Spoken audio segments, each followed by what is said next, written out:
Hello students, next मैं discuss कर रहा हूँ फोटो इलेक्ट्रिक इफेक्ट। इम्पोर्टेंट है, सुनिएगा ध्यान से। देखिए, लाइट के अगर नेचर की बात की जाए,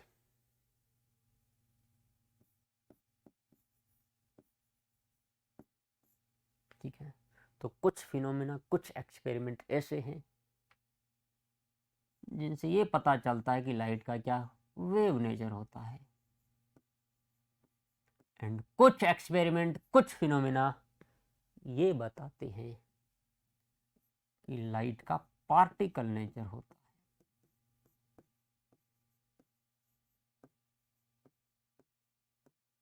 ठीक है, पार्टिकल नेचर होता है। देखो, सबसे पहले न्यूटन न्यूटन ने क्या बोला था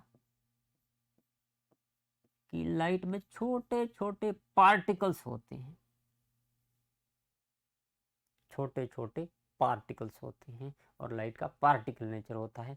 और वहां से फिर उसने एक्सप्लेन किया था रिफ्लेक्शन एंड रिफ्लेक्शन का, reflection and refraction phenomena explain किया था। किससे? पार्टिकल नेचर ऑफ लाइट से। ठीक है, तो कई सालों तक ये माना गया कि लाइट का क्या होता है, पार्टिकल नेचर। छोटे छोटे लाइट में पार्टिकल्स रहते हैं और न्यूटन ने ये बताया था कि भाई लाइट का पार्टिकल नेचर होता है। लेकिन कुछ फिनोमेना जैसे इंटरफेरेंस एंड डिफ्रैक्शन, इंटरफेरेंस और डिफ्रैक्शन, स्पेलिंग थोड़ा बहुत इधर उधर तो देख लीजिएगा, ये एक्सप्लेन होते हैं लाइट के वेव नेचर से। कौन से नेचर से? वेव नेचर से। Interference and diffraction. तो कुछ समय तक तो ये चला कि लाइट का पार्टिकल नेचर है। उसके बाद जब ये फिनोमिना वेव नेचर से एक्सप्लेन हुआ, तब ये माना जाने लग गया कि लाइट का वेव नेचर होता है। तो कुछ समय बाद, कुछ समय तक ये चला कि भाई लाइट का कौन सा क्या नेचर होता है, वेव नेचर होता है। लेकिन जैसे ही फोटो इलेक्ट्रिक इफेक्ट आया, कौन सा इफेक्ट? फोटो इलेक्ट्रिक इफेक्ट, तो लाइट का wave nature photo electric effect को एक्सप्लेन नहीं कर पाया। तो लाइट का जो पार्टिकल नेचर है उससे फोटो इलेक्ट्रिक इफेक्ट एक्सप्लेन होता है। अब फिर से क्या माने जाना लग गया कि लाइट का पार्टिकल नेचर है। सबसे पहले ही लाइट का पार्टिकल नेचर होता है, न्यूटन ने बोला, ये चला 100-150 साल तक। इंटरफेरेंस डिफ्रैक्शन को एक्सप्लेन वेव नेचर करता है। ठीक है, तो वहां से फिर क्या कहने लग गए, लाइट का वेव नेचर होता है, ये चला 100 साल बाद, 100 साल तक। फिर फोटो इलेक्ट्रिक इफेक्ट आता है, तो वहां से क्या एक्सप्लेन होता है कि लाइट का तो पार्टिकल नेचर है, वेव नेचर तो इसको एक्सप्लेन कर ही नहीं पाता। अब फिर कंफ्यूजन हो गया कि भाई ये तो लाइट का क्या वेव नेचर है, पार्टिकल नेचर है, क्या ये तो गड़बड़ हो रहा है। तो फाइनली फिर क्या कंक्लूड किया गया कि लाइट का वेव नेचर भी होता है, पार्टिकल नेचर, लाइट दोनों टाइप के बिहेवियर शो करता है। ये जो फोटो इलेक्ट्रिक इफेक्ट है, ये फोटो इलेक्ट्रिक इफेक्ट एक्सप्लेन होता है पार्टिकल नेचर से। ठीक है, तो ये पॉइंट आप लिख सकते हैं, photo electric effect is explained bye particle nature of light. Photo, पहला पॉइंट आप लिखना चाहते हैं, लिख सकते हैं कि photo electric effect is explained bye particle nature of light.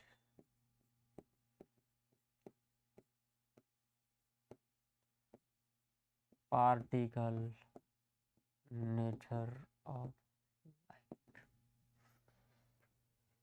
ठीक है, फोटो इलेक्ट्रिक इफेक्ट। ठीक है, या फिर इसकी जगह वाज कर दीजिए। ठीक है, was explained bye particle nature of light. कुछ लोग कहेंगे कि सर इंग्लिश में तो सर आपके, नहीं भैया इंग्लिश हमें नहीं आती, पता नहीं कुछ ग्रामेटिकल मिस्टेक, कुछ स्पेलिंग मिस्टेक है तो मिल जाएगा। थोड़ा बहुत केमिस्ट्री जरूर पढ़ा लेते हैं। चलिए आगे बढ़ता हूँ। तो ये पॉइंट आपको ध्यान रखना है कि फोटो इलेक्ट्रिक इफेक्ट एक्सप्लेन होता है पार्टिकल नेचर से। ठीक है, अब होता क्या है फोटो इलेक्ट्रिक इफेक्ट में, ध्यान से सुनिएगा। देखो, जब किसी मेटल सरफेस पे, जैसे कोई मेटल की सरफेस है, एक सूटेबल फ्रीक्वेंसी की लाइट पड़ती है, तो मेटल की सरफेस से इलेक्ट्रॉन इजेक्ट होते हैं कुछ काइनेटिक एनर्जी के साथ। जैसे आपका मेटल सरफेस ये वाला है आपका मेटल सरफेस, इस पे ये लाइट आ रही है कुछ फ्रीक्वेंसी की, एक सूटेबल फ्रीक्वेंसी की। तो जैसे ये लाइट पड़ी, यहाँ से इलेक्ट्रॉन्स इजेक्ट होने लग गए। तो ये जो फिनोमिना है इसको कहते हैं फोटो इलेक्ट्रिक इफेक्ट, और ये जो इलेक्ट्रॉन इजेक्ट हो रहे हैं इन्हें कहते हैं फोटो इलेक्ट्रॉन्स। डेफिनेशन लिख लेते हैं। क्या है definition? When a beam of light of certain frequency, threshold frequency क्या है हम आगे डिस्कस करेंगे, कुछ सर्टेन या सूटेबल फ्रीक्वेंसी आप यूज कर सकते हैं, strike the metal surface, electrons are emitted or ejected from the metal surface. This phenomena is known as photoelectric effect. आगे आप ये लिख सकते हैं, and ejected electrons are known as photoelectrons. Ejected electrons are known as photoelectrons. बहुत आसान। Metal की surface पे एक सूटेबल फ्रीक्वेंसी की अगर लाइट स्ट्राइक करती है तो मेटल की सरफेस से इलेक्ट्रॉन इजेक्ट होते हैं। ये phenomena photo electric effect. Ejected electron क्या कहलाते हैं? Photo electrons. ठीक है, चलिए भैया बढ़ते हैं आगे। इसका सेटअप, इसका एक्सपेरिमेंट सेटअप कैसा होता है फोटो इलेक्ट्रिक इफेक्ट का? ठीक है, तो हमने एक तरीके से ये एक ट्यूब ली, वैक्यूम है इसमें। ठीक है, और यहाँ एमीटर जोड़ा, यहाँ बैटरी जोड़ा इस तरीके से। ठीक है, ये आपके एक तरीके से इलेक्ट्रोड है, यहाँ पे हमने एक मेटल की सरफेस ली। ठीक है, अभी बैटरी की पॉजिटिव पार्ट है, पॉजिटिव पार्ट एनोड होता है, और ये नेगेटिव पार्ट से जुड़ा है, ये क्या होता है? कैथोड होता है। ठीक है, और यहाँ पे अमीटर लगा हुआ है। अमीटर का क्या काम है भाई? करंट मेजर करता है। ठीक है, ये वैक्यूम चैम्बर है। ठीक है, वैक्यूम चैम्बर में इस तरीके से दो इलेक्ट्रोड, उनको फिर हमने बैटरी और अमीटर से जोड़ रखा है। ठीक है, और कैथोड भी एक तरीके से, यहाँ देखो हमने एक मेटल सरफेस ले रखी है। ठीक है, तो कैथोड पे ये जो मेटल है, इस मेटल पे अगर हम सूटेबल फ्रीक्वेंसी की क्या लाइट डालें, या इस तरीके से सूटेबल फ्रीक्वेंसी की लाइट अगर इस मेटल सरफेस को स्ट्राइक अगर करे, ठीक है, तब क्या होता है? इस मेटल सरफेस से इलेक्ट्रॉन इजेक्ट होते हैं। इलेक्ट्रॉन कुछ काइनेटिक एनर्जी के साथ इजेक्ट होते हैं। ठीक है, अब क्योंकि इलेक्ट्रॉन जब इजेक्ट होंगे तो इलेक्ट्रॉन पर नेगेटिव चार्ज है, इधर की साइड पॉजिटिव है। ठीक है, तो इलेक्ट्रॉन एक तरीके से इधर की साइड मूव करते हैं, ऐसे ऐसे। थोड़ा सा मैं इसको ठीक से बना लेता हूँ। ठीक है, इलेक्ट्रॉन इस तरीके से इस साइड आएंगे, मूव करेंगे ऐसे ऐसे। ठीक है, और ये जो इलेक्ट्रॉन इजेक्ट हो रहे हैं इनको क्या कहते हैं? Photo electrons. क्या कहते हैं? फोटो इलेक्ट्रॉन, ठीक है। तो इलेक्ट्रॉन्स इस तरीके से इजेक्ट हो रहे हैं। अब जब इलेक्ट्रॉन फ्लो होते हैं और फ्लो ऑफ इलेक्ट्रॉन ही क्या होता है, करंट।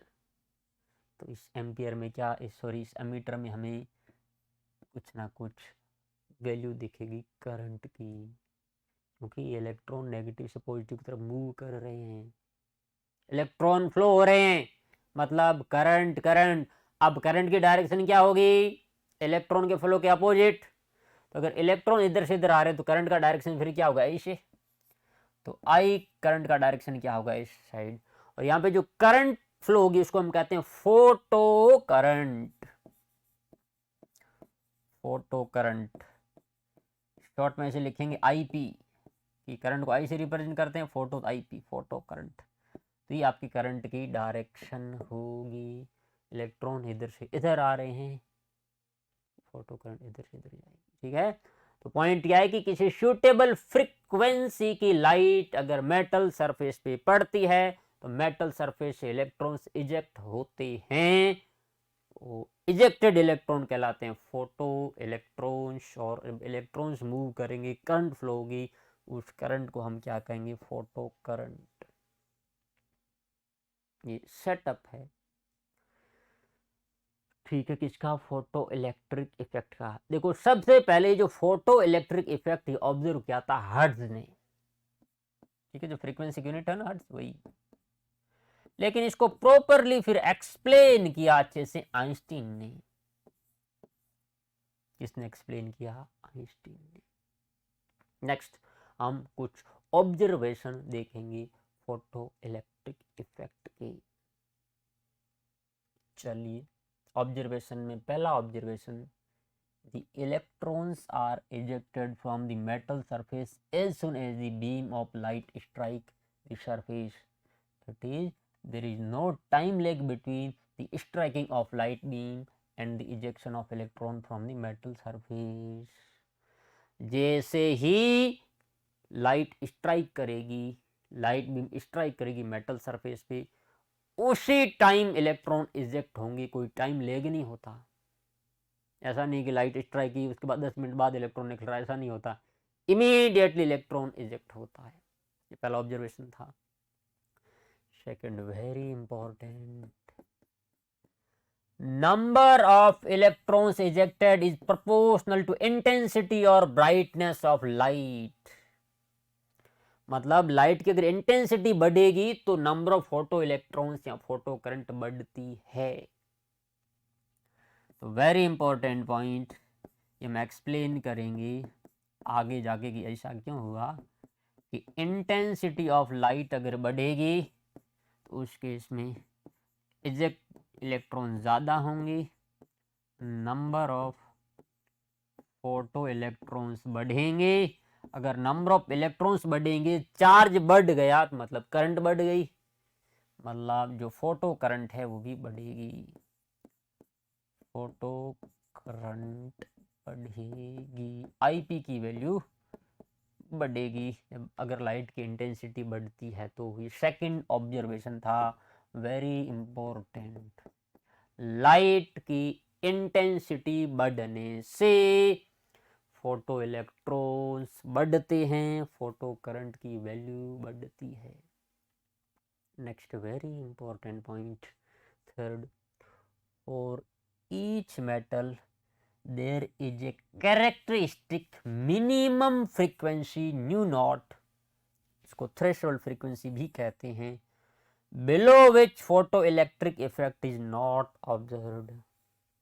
मतलब हर एक मेटल के लिए क्या था कि एक कैरेक्टरिस्टिक फ्रीक्वेंसी थी मिनिमम, उस फ्रीक्वेंसी से ज़्यादा फ्रीक्वेंसी की लाइट आती है तो इलेक्ट्रॉन इजेक्ट होते हैं, उससे कम फ्रीक्वेंसी की लाइट आती है तो इलेक्ट्रॉन इजेक्ट नहीं होते। ये ऑब्जर्व किया गया, मतलब हर मेटल एक मिनिमम फ्रीक्वेंसी थी, ठीक है, उस फ्रीक्वेंसी से नीचे फोटो इलेक्ट्रिक इफेक्ट ऑब्जर्व नहीं किया गया। ये तीसरा ऑब्जर्वेशन था, ये भी हम एक्सप्लेन करेंगे कि ऐसा क्यों होता है, ये भी हम एक्सप्लेन करेंगे। और एक और ऑब्जर्वेशन ये था कि जो अगर हम लाइट की फ्रीक्वेंसी बढ़ाएंगे ना तो काइनेटिक एनर्जी इलेक्ट्रॉन्स की बढ़ती है। ये ऑब्जर्वेशन भी था कि काइनेटिक एनर्जी ऑफ इलेक्ट्रॉन या फ्रीक्वेंसी ऑफ